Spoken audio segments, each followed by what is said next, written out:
Yeah, you're going for it big time, aren't you? Yes, I have my lockdown beard and my lockdown hair once again. Yeah. Uh, Had you trimmed? You'd kind of trimmed your. Oh, we're now streaming live. Um, Good evening. Hi, I'm John from Broadsheet, and you're very welcome to Tomorrow Tonight. We're very honoured to be joined by Broadsheet columnist and public affairs consultant in Dublin and Brussels, Heber Rowan. Good evening, Heber. Good evening, John. How are you? Heber is in a new setup. He's from the future. Whoa. A floating head. Huh? A floating head. A floating head, yeah. Whoa. Heber, you've no column this week. No, not this week. So will we go straight into the papers? Sure, fantastic. I'm not sure if you're watching the adoption thing on RT Investigates tonight. No, I haven't. I haven't seen that, though. I did hear about some of the difficulties in the radio this morning about how people had essentially fake adoption papers, fake birth certificates that were all under the carpet, and everything just done to make a lot of people have a lot of convenience and a lot of money. Yeah, it's kind of trafficking, kids. And Eamon de Valera's son, who was a gynecologist in Hollis Street, consulting gynecologist, was behind a number of those adoptions. 4 kids in one family, apparently, as well. So anyway, that's I think it's just finishing up now on the player, but this was not even covered in the Mother and Baby Home report. The illegal adoptions. So it was so RTE have done the state some service tonight, I think. And I think RTE are often forgotten for the fact that they actually do often a lot of service to the state, that there are many investigations that happen that genuinely change things overnight. Yeah. So I recall years ago the show they did about all the injuries that were faked left, right, and center across the country, guys throwing water into the back of a Supermax. And then it was caught on CCTV. And then soon after, all the public scandal created the Personal Injuries Assessment Board, which reduced the legal fees and made the lives for lawyers a little less convenient, but made the public purse and the rest be less burdened and less payouts being done. Something that still has to change, but RT Investigates and the rest do raise the profile of a number of issues. And of course, a lot of people were talking yesterday about John McGurk being on primetime once again. Yeah, and one of the best lines I saw about his comments was that he did a Ricky Gervais at the Emmys or the Oscars, where he just absolutely let everything go and just said it as he felt and as it was. And a lot of people saying, yeah, absolutely wouldn't vote for him, totally disagree with him, but he called it as it was, or and had the temerity to express a differing opinion on other things. And I haven't seen it fully myself yet, but there is something to be said for the value of having true debate, when it is, to be fair, we're all experiencing a lot of frustration with the lockdown. We're all unhappy with different things, and it is our right to be able to express how unhappy it is. It is, of course, another thing when someone goes to physical violence at members of our police forces. These things are all different, and we rush to simply say, oh, someone is right wing, because we can't really deal with the substantive of their arguments. And I wouldn't classify him as right wing like I would other political parties in Ireland. I would simply say he's a conservative who has the temerity to say that's what he is. And I wouldn't agree with him on a lot, but he believes what he believes, and that's his freedom to do so. Yeah, I mean, he's Catholic. He's a conservative commentator. He's not, wouldn't be popular on Twitter or whatever. But the things that he was saying could have been said 10 months ago. I mean, they should have been said on RTE 10 months ago, or at least allowed to have been debated 10 months ago. I see that Neil Richmond, you didn't see much of it, did you? That No, not yet. Okay. I look forward to watching it. Okay, well, we're cracking. let you what we'll crack on with the with tomorrow's papers then. Excuse me if I'm a little bit groggy. No bother. So this is the rocket accused out of 4 on PUP. So with what we were talking about there of the recent protests in Dublin, where there was pandemonium on Grafton Street, one man was caught on camera quite visibly lighting a rather large rocket at the face of a member of An Garda Síochána, and he was outed here and there on social media rather rapidly because it was such a flagrant attack, planned attack to hurt the Gardaí, and 3 were... Okay, we just got to be careful about sort of sub judice in terms of a man has been charged with this. So yeah, he has. Just in terms of aspects, let's actually let's actually move on. I don't know what him being on the pandemic payment has anything to do really with. I don't think it is. I think it's just tabloid trash. I mean, the man will have his trial, and that'll be a separate matter. But the fact that, like hundreds of thousands of others, he's in a particular situation, I think is absolutely irrelevant. His crime is what it was, and that's it. The alleged crime and charges have been made. So just Una's ready for love again, Heber. I don't know if you saw that. Well, I might be ready for love again. Who knows? Who knows? Whenever that happens. Well, Una's playing with fire with you, Heber. I think Yeah. So into the Irish Examiner there, Kimberly had dreams, high hopes, all taken from her. Cork teen admitted dangerous driving causing death of schoolgirl sentenced to 4-year detention. A terrible, terrible story there. I mean, we have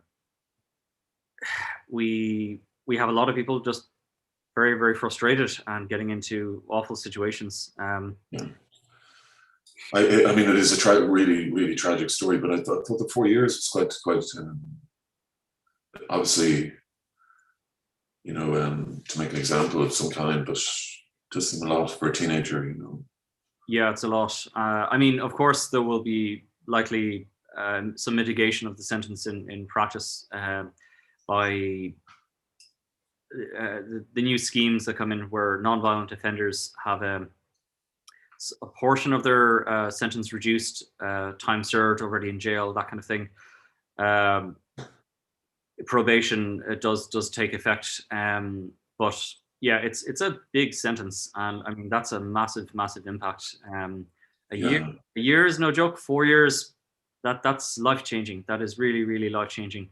Yeah. So it's been life changing for her family. So I mean, let's sort of move on. Partying University of Limerick students may face expulsion. Heber, you were in the university quite recently, weren't you?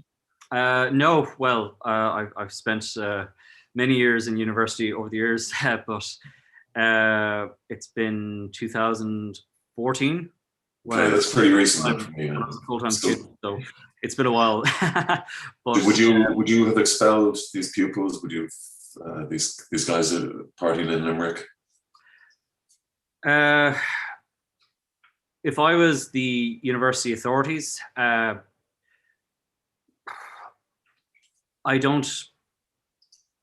would have to be other circumstances. If there was like extreme violence, I would give them perhaps some kind of a sanction as the university authorities, but I wouldn't think to expel them. I mean, these are young people, they have very little else to do and they're stuck in the rooms, and who could blame them for want of meeting their friends? I think a full expulsion is going over the top. Just there before we go ahead, the Cork Airport. The note on that is that so they're going into a major revamp. The news related to that is that Ryanair announced this week that they won't be reopening Cork as a hub. So obviously Cork are taking that as an opportunity to use it as a chance to refurbish and expand different parts of the airport. And why are they expanding, Heber, if they're losing clients. Yeah, they're losing a lot. I mean, everything is just moving through Dublin, and Cork has, like a lot of regional airports, suffered a big decline. And how things will work forward in a new environment where less people will be traveling by air, perhaps for a foreseeable year or two at least. The market changes long term. We don't really know yet, because there is just so much up in the air. But it does sort of make sense to use this close down for Cork Airport as an opportunity, partially to do some changes. Hopefully, Yeah. And Shannon as well has laid off workers today or yesterday. So yeah, this regional thing it's looking very. Yeah, it's a massive blow to local jobs throughout. So Varadkar hits out at Green TD over CETA Court Challenge. So Yeah. essentially the Canada Trade Agreement. Yeah. And what's happening there is Green TD, who's Patrick Costello. Thank you. He is essentially saying that there may need to be a referendum on this very issue, because it says that, hey, this will have a big change on the jurisdictional powers of Irish courts, and that will have an impact that is of such a significance that it will have to be figured out by a referenda. And the EU, of course, works as a whole on behalf of all of its member states, including Ireland, to negotiate a trade agreement. And one of the aspects of it was the CETA agreement, which said that you have to have an independent investor court, i.e.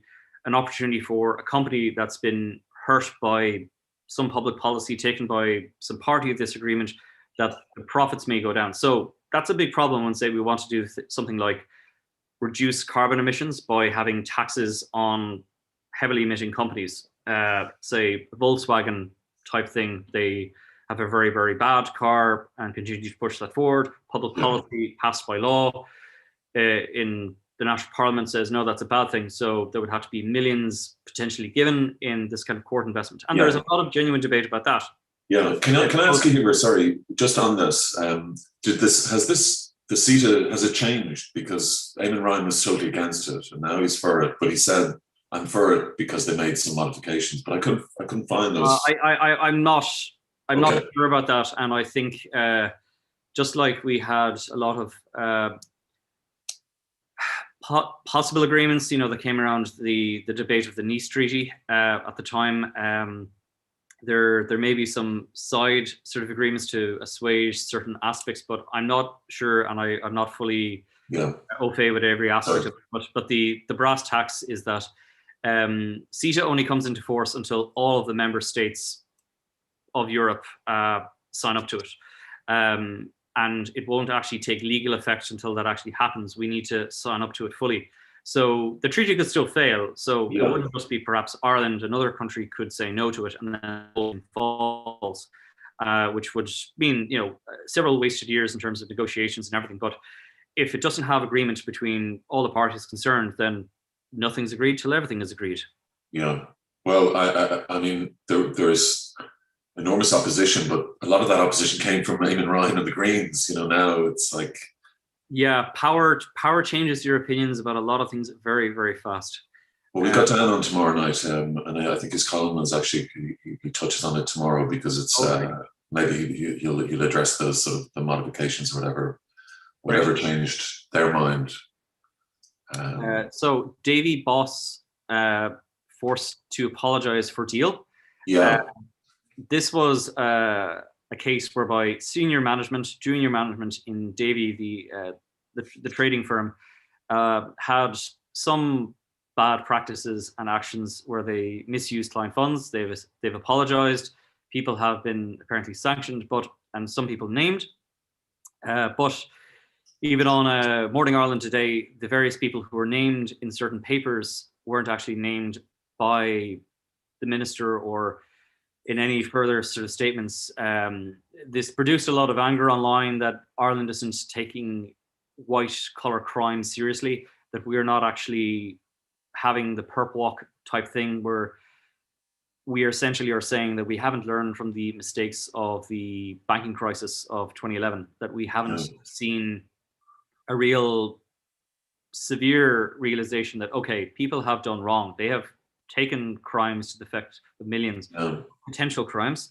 And actually, this is I mean, there's I mean, it was proven the nature of this was that they got an investor, and the guy from Davy said, look, I've got 15 other people in this consortium, do you want to join in? And the guy said, yeah, sure. And all the other people were from Davies, were employees with Davies. So I don't know, it's like playing Barry, playing Ross or something, isn't it? It's kind of a bit. I mean, it does have an allusion to that debate only a month ago about online traders, the retail traders of Joe So's on Reddit versus the big hedge funds. People get together telling someone, oh, get in. That's what happened with Davy. Sounds like the type of crime that the laws are there to prevent. People being hoodwinked and misled by opinions that would have direct financial advantages to certain people, versus general conversation about a thing that isn't controlled by anyone. It's just people talking, which is totally legal.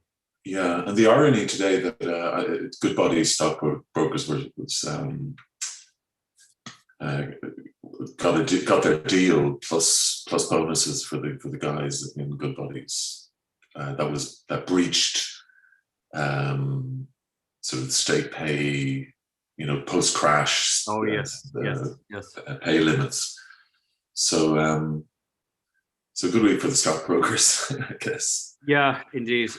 But not good PR for them. I mean, all of this has been a bit of a disaster, and I think it could certainly do better when we have the likes of DeGiro, or DeGiro, I'm not sure how I pronounce it correctly, which essentially has lower fees but less of a brand name within Ireland, competing with the likes of Davies at the moment.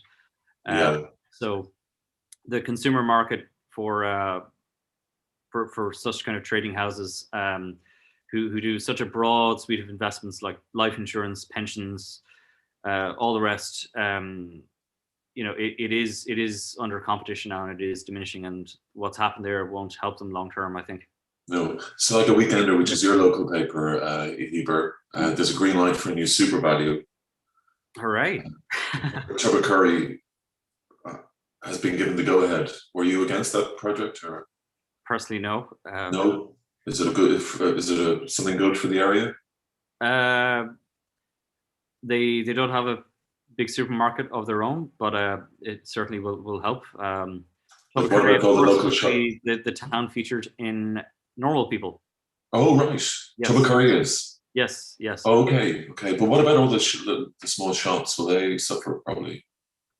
Well, there is a very large spar and Centra of a kind, as far as I recall, and that serves as the de facto supermarket. Okay. That's where are you based from there? Are you very near there? No, it's the opposite side of the county. Okay. I've only been there a few times, so I don't know well to comment. Okay, you are a Sligo correspondent, so I am. Well, the other news, of course, from Sligo is that Ballymote, the town of John Perry, the former Minister for State, is losing its Bank of Ireland, like many other towns across Ireland. And there's a lot of frustration about that, because this rolls into the same thing that rural Ireland is being abandoned, and bit by bit, there are less and less services provided. And the days where you would have a mobile cinema go around the wilds of Leitrim providing an experience of a cinema once a week to rural isolated places is not something that happens anymore. For example, apparently research that even Leo Varadkar quoted years ago was that in parts of France where rural towns don't have their local health centre, post office, things like that, the voters for Jean-Marie Le Pen and another sort of right-wing groups within France would increase, because the sense of abandonment and disenfranchisement would increase, so that they would want an alternative. They would seek, okay, the body politic that we voted in has not served us. They have abandoned us by removing our post office, by removing our banks. But unfortunately, of course, with a bank, it is a private company. It is a business at the end of the day, just like a small shop could run out of customers and business. And the Bank of Ireland have said that their closures is down to figures before COVID, that less and less people are attending branches as a result. But of course, as we all know, going into a bank branch nowadays, when you go in, you are essentially asked, why are you here? How can I help you? But the underlying sentiment is, please use online banking instead. Yeah. And older people, obviously, that's the issue, isn't it? A significant one. And when we think of things like exchanging foreign currencies, checks, cash in general, discussions in customer service, so on and so forth, these kind of things do need branches. But I would say, though, essentially, the popularity of online services and the reduction in cash circulation in terms of day-to-day transactions is a big part of it, and a natural economic consequence. I have the Irish Daily Mail. I'm just putting it up, if you don't mind. Sorry, right. I'm not being rude. Okay, that's up now. It's about the mother and baby. It's about the state adoptions, actually. Okay, there's quite a good story there, actually, on the cover. I'll just bring you back up to it 1 second. Sorry about this. I'm trying to do multitask. Well, in other news today, Judge Judy has put down her gavel and her $47 million paycheck. That's a damn good payday. A damn good payday. Wow. I mean, wow. That is money beyond as a salary. Good Lord. She must be the highest paid judge in the world. Heber? Yeah, and apparently real case and all that really boggles belief. Maybe she'll join our really Supreme Court now that she's got time on her hands. Maybe she'll join our Supreme Court. To take a pay cut down to €250,000 per year? Probably not. Okay. She probably has to pay for the courtroom with all that money, and everything, and the security. Taoiseach, adoptions illegal and wrong. Backlash. The Taoiseach has strongly condemned illegal adoptions, contradicting findings of the Mother and Baby Homes Commission. Micheál Martin told a meeting of the Fianna Fáil parliamentary party last night that an RTÉ Investigates documentary aired last night showed that the changing of children's names on birth certificates was illegal. They were illegal, they were wrong, he said of the scandal. Sources said, we will ensure that those affected are helped and supported. It's critical they have access to their identity. The information tracing legislation is a priority.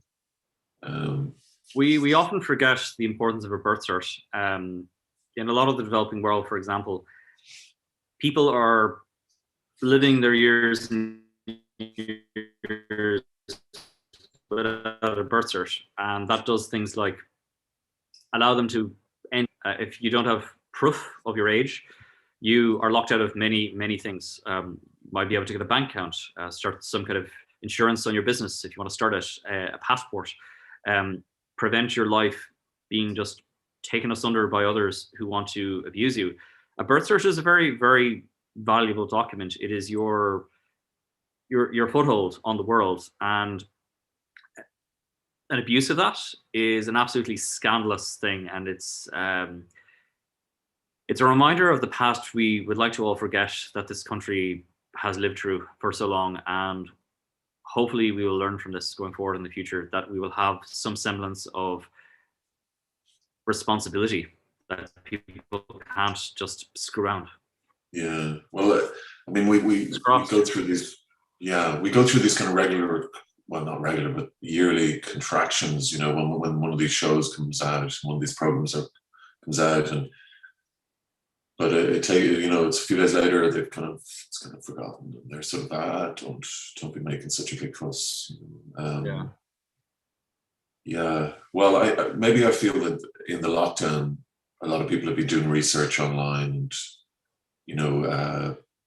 the family history stuff, like, you know, who do you think you are? Those kind of shows really. For instance, we had this guy Frank Brevney on last night on this Mother and Baby Home report show we did, and he found out 9 years ago his father was from Tuam, was an adoptee from Tuam, and a lot of people, he said that when he went to Tuam and Portumna and stuff to find out at the registers, at the Galway register place where to births, there was another 2 English people who were there doing this exact same thing. So kind of second generation people who were adopted out are now tracing back who they were, and you know where's their birth cert. He found his dad's birth cert. Yeah, okay. Which is incredible. Like, wow. Yeah, very moving. It's a great thing. It's on the site actually. I was going to just play briefly the John McGurk thing. Okay. Considering it was so unusual for RT. Sure. If we can screen share it. Yeah, I think so. I don't know. 1 second. Yeah. The only people in this country were organized. Okay.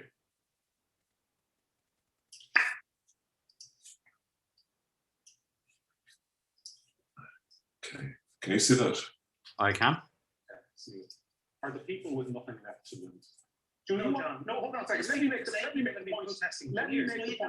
Let me make the point. Every conspiracy. Let me make the point. I'm not defending conspiracy. You're not defending.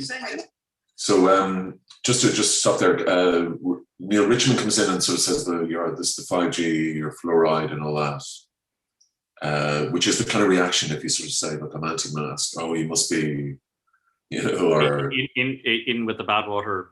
Everything whatever, else. yeah, you're a neo-Nazi, brown shirt or whatever. That you're a part of QAnon, all their madness. Conspiracy theorists are conspiracy theorists. They'll always exist. I'm sorry, just put the volume up really because it's a little bit. You can see that, okay? Can you? I can. The sound is a little off, but. Organizing protests in this country are people with nothing left to lose. You want people to speak out reasonably against the pandemic? Dr. Martin Feely spoke out reasonably against the lockdown. Your government and HSE told him his position was untenable. Una McGurk, a respected barrister, spoke out against the lockdown. Your government sacked her the other day. We have a record in this country of people who want to dissent, people who want to speak out and say, actually, I think the fact that we have had the longest lockdown in Europe, longer than Greece, Poland, Germany, Estonia, Romania, and Bulgaria combined, and with more deaths than most of those countries. Just a quick fact check. I think we've got the third severest lockdown. Third. I mean, like by comparison, Spain at the first lockdown, they wouldn't let you go outside of your house, and if you were out for a run, you could literally be arrested on the spot, as did happen. Like our restrictions have gone on for a long time. They are bad, but they could have been worse in some circumstances. Okay. But he's right. He's right though about the culture of stopping debate. When reasonable people speak out, your government sacks them. And then when ordinary people come out and protest, your government calls them Nazis. 50% of people between 18 and 25 in this country are unemployed. It's actually 53%. 1/4 of the adult population are unemployed. None of the three of us in this studio are unemployed. None of the three of us in the studio have taken a salary cut. The people who are suffering in this pandemic, the people who take to the streets to protest, are the ones who are being called Nazis and far right for doing it. While Neil comes on tonight, and he hasn't spoken yet, so we'll give him a chance, but he comes on tonight to advocate for banning protests. While last August, his Taoiseach went to the European Union to advocate for the right for people to protest in Belarus. On the 1st of June last year, there was a Black Lives Matter protest. Yeah, I think he hit the nail on the head there quite well. I think we perhaps even should have started with that entire video for the discussion, and thank you for showing that there. No, it's fine. Well, yeah, I should have shown it at the beginning. I didn't. Wasn't really thinking, but yeah. But why did it take this long, and why did it take from somebody who would be a contentious figure politically? You know, mostly from people on the left, but where's the figure on the left who could articulate that? I think I think one of the things John McGurk has said most right about Irish culture is that for all of our vilification of an other, in terms of is it the church, is it certain political parties leading to groupthink, a general consensus leading of thought, does happen a lot in Ireland. We like to all follow the same page because we all know each other, we chat around here and there, and we don't want to really be the one who sticks out, and we don't like our reputations being damaged because it comes with a big social risk. And part and parcel of that has been seen in this recent example. Like the point about people being fired from jobs. I mean, there was a member of NEFIT, I recall 2-3 months in, 40 years, a doctor, highly respected. His name escapes me, unfortunately, but he was essentially told, yeah, that's, oh yeah, great. Yeah, you're gone. And that's ironically, he was interviewed on RT, actually. He was one of the few who was given a platform to explain himself, at least. Yeah. I feel something has turned anyway. If John McGurk is getting pretty good reviews on Twitter, you realise that something is fundamentally altered in the out there in the consciousness. No offense to him, but I mean, normally he would be barracked for anything he says. Yeah, and for that matter, I'd reiterate, there are good things about RTE, and I would like to see them have him on again. Good debate is good TV, and it's good for the public as a whole to figure out that there are two sides to a story, and that our television and media isn't all pure ideology on one side or the other, that there is actual genuine debate happening. And it needs to be said, I mean, we have a cognitive dissonance that he clearly pointed out when we like to promote democratic values and freedoms to protest in Belarus, as often stated in our international public policy around the world. But at the same time, oh no, we don't want them to protest. We want these guys to protest. And there were the protests around George Floyd earlier in the US last year and the rest, and there was less discussion about that, and John McGurk pointed that out and was hated for that. But the same principles apply. I mean, that any kind of protest, if we're all on the same page of the lockdowns are actually happening for a medical reason, no protest should happen for that very reason. Well, yeah, I mean, the BLM march should have gone ahead as it did, and it wasn't greeted with batons and guys with, there was a kind of paramilitary presence there on Saturday prior to events kind of kicking off.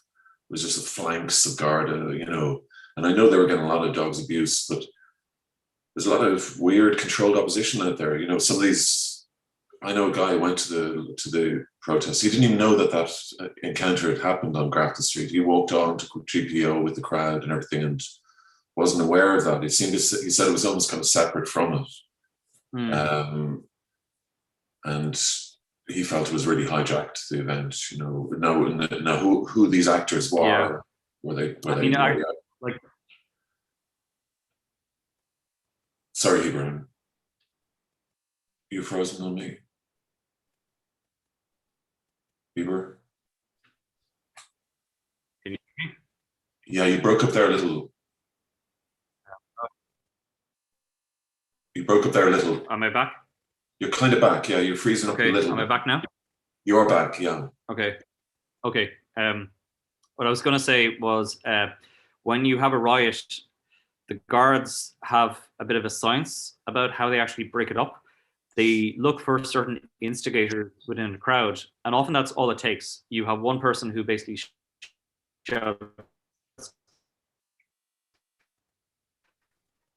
"Hey, screw them," fight people around them to get violent and aggressive, and run or stampede, all that kind of thing.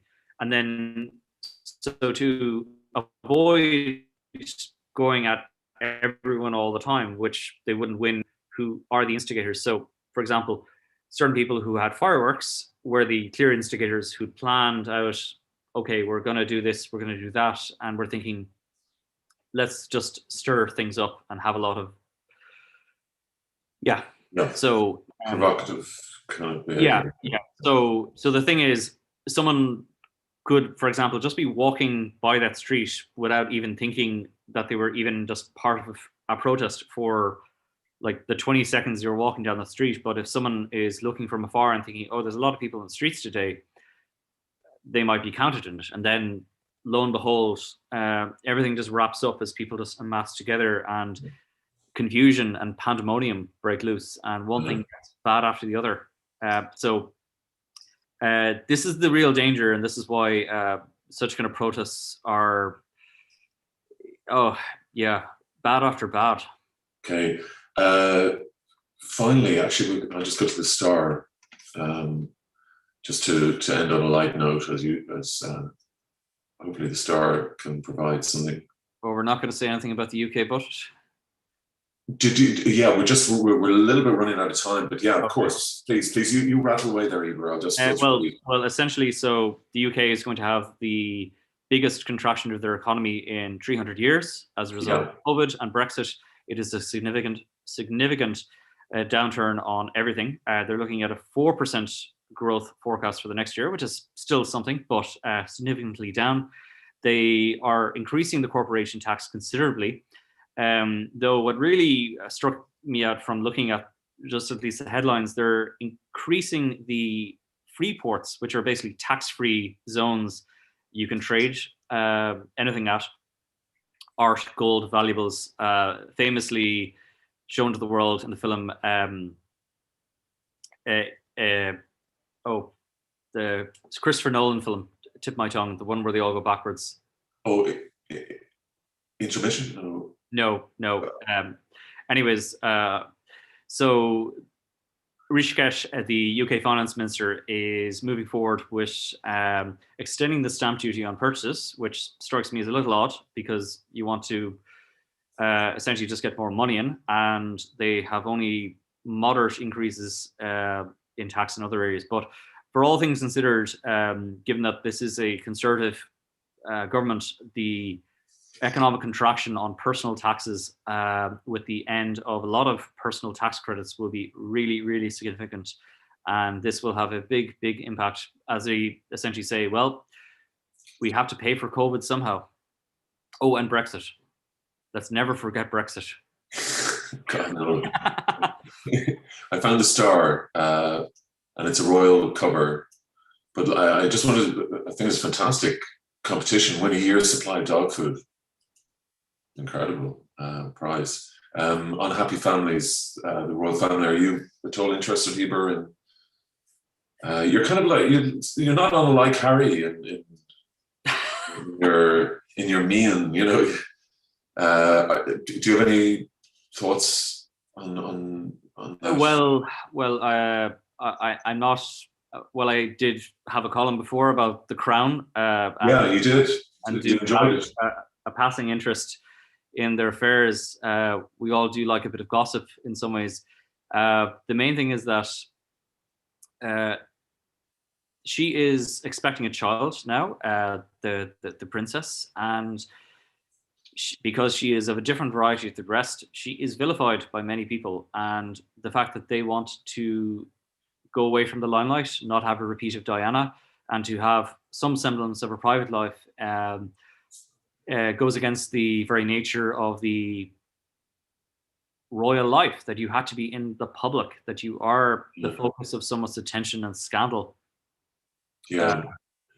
You feel, I mean, they just want to go onto Oprah and say that they want to be private. Yeah. And the petty thing that sort of came out was that the Queen wanted to have her talk, I think, just before it. So whatever would be discussed would be tempered by that. Well, it's got a bit serious tonight. They're accusing her of bullying when she was in the palace. So okay, like you mess with these people at your peril, like the royal family. You know, she is formidable. She is. Yeah. She is the Queen. Yeah, and even with Philip laid low, I mean, they're pretty formidable pair, I guess. If you want to, you don't want to tangle with them. Heber, fantastic chat with you tonight. Thank you, John. Maybe you'll do us a column one day. So Hopefully, yes. I need to get cracking. No. Have a great week. And how's it down in Sligo, by the way, just generally? Still very, very quiet about. But now the spring has sprung. Sprung, yeah. Do you feel it? Daffodils up and everything? Absolutely.